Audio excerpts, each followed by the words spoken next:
Well, it's 7 o'clock on a Thursday night. All my kids are in bed. Only one is asleep, but the others are quiet. I'm sat here on this beautiful rental carpet, and I'm just thinking about how my kids, you know, like Hansel and Gretel, left crumbs so that they would be able to find their way back. I think my kids just leave clothes around the house to find their way back.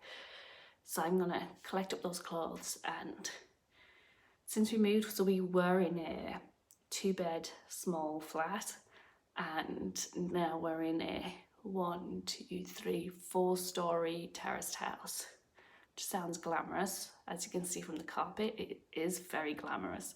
But we do have a playroom and a little room that we call the art room.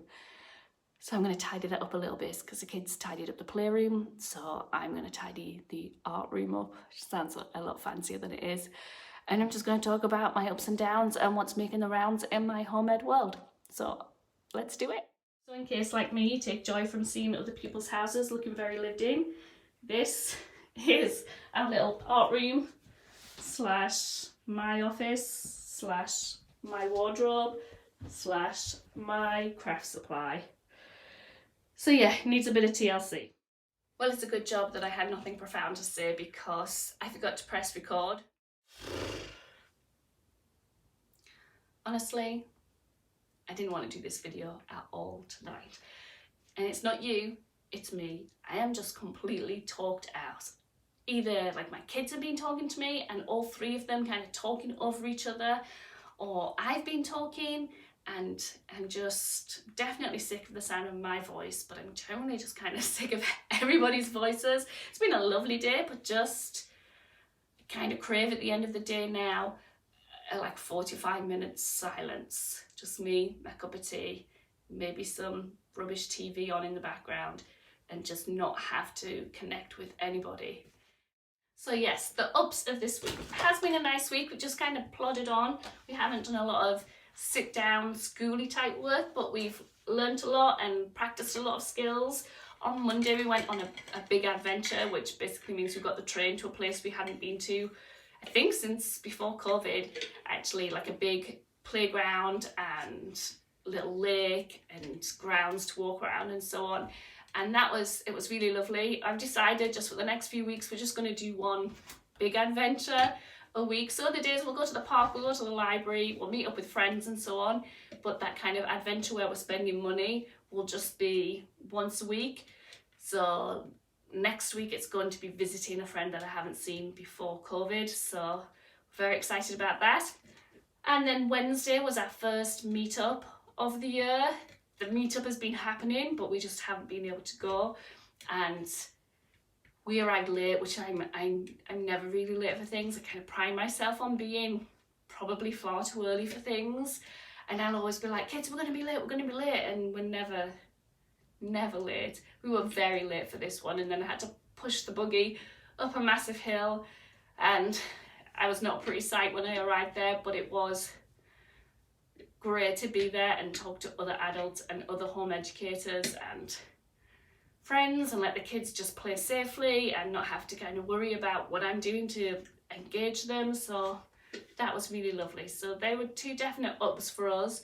Another up, I think, would be that even though we didn't, like I said, do much sit down schooly work, and I wish we had done a little bit more, but my kids have really, one of the reasons why we didn't is because sometimes when I've been thinking, oh, we'll do this next, and then I'll see what the kids are doing and they'll all be playing really well, or like today they're all out in the backyard making potions with all sorts of leaves and water and random bits of things, and I didn't want to spoil that because that was really great learning and bonding for them and they were having lots of fun.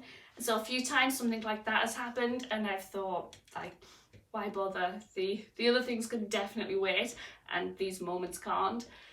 So I think it's a definite up that I'm starting to reframe my thinking more naturally, where I'm not thinking, oh, we haven't done that, like that's a bad thing, but more like we've done this great thing, we've learnt lots, and the other stuff, it's important, but it's not on the same kind of timeline as the others.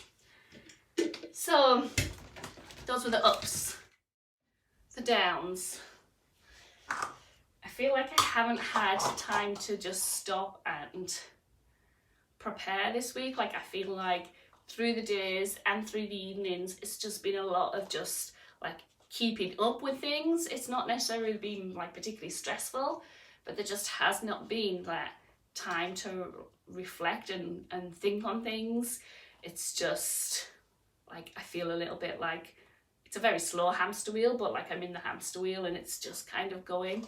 So I'm looking forward to trying to grab some time to sit and think about the week ahead and get a bit more on top of some of our more structured things that we do really like doing. So I don't want to just like not do them at all and just intentionally relax. The Home Ed team is going to have a wellbeing week coming up soon, and it wasn't my idea at all, but I am a big fan of it because it's basically talking about how as Home Ed parents we often have ourselves as the lowest priority. And I think that's probably my down this week, that I am feeling frumpy, not necessarily getting time to read things that will enrich me, and I'm just not intentionally like blocking out that time, and I need to. I don't want it to be like an emergency thing of like, I really need time to myself now, it's just gotta happen. Like I want it to be something that's planned in, and it hasn't been this week, this year, the last decade, I don't know. So that's definitely a down, and something that, well, this video can hold me accountable to, that I'm going to try and schedule in intentional time for. I don't really like the word self-care. I don't think it's wrong, but it just, I don't know, it doesn't quite sum up for me, but time for me to enrich my own learning and own self. I really get absolutely nothing done in these videos.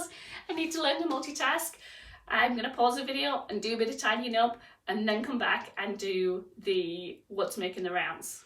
Okay, so here's the after. Box to take downstairs. Tidied up. There's a floor, and look, there's an empty corner. And then some things set up for tomorrow. And a clean desk. And done. So once I stopped talking, it did not take long to clean up that room. Is there a box of mess that I've just moved into another room? Who knows? Let's not go there. Let's instead talk about what's making the rounds in the Home Ed world. And I'm just going to be brief and just, I don't have any answers to these things. They're just thoughts that have been in my mind or conversations that I've had. And one is money and expenses and budget and rising prices. Like, it's on everyone's minds that things are going up, especially after a period of income being lower, and we're a low-income family anyway, so this kind of thing is our bread and butter, kind of thinking about budgeting and so on. So I've tried to be really explicit on my social media about how much I'm spending day to day on Home Ed life and the choices that we've made. We don't have a car, that's one big thing that I guess we don't spend money on. But there are things, a lot of hidden costs with Home Ed, and so I've just started to detail them a lot more, and I think that the more honest and open we are about the costs of Home Ed, the better it is for everyone, because it makes it more accessible and it makes people feel less alone if they are struggling with that. The other thing that I've seen making the rounds, I'm going to end on this because I think it is such, like, when we get it right in the Home Ed world, like, we get it right. And this is one area that I think we can really excel at, and that is, I've just seen like families this week are celebrating, appreciating, learning about so many different cultures, pagan festivals, Lunar New Year, Candlemas, like all sorts of things. And I've seen families intentionally reaching out to learn about communities that are different from them, even if that's come with disapproval from others. It's so beautiful to me how we can learn about all different cultures and communities. We've got that freedom to do it, and it's, I don't know, it's just really inspiring to me when I see other families doing that, and encourages me to do that more myself. I'm learning so much about different communities that I definitely didn't when I was a teacher, because we had a little bit more of blinkers on, because we had certain things that we had to teach, and so you didn't really have the capacity to explore other things.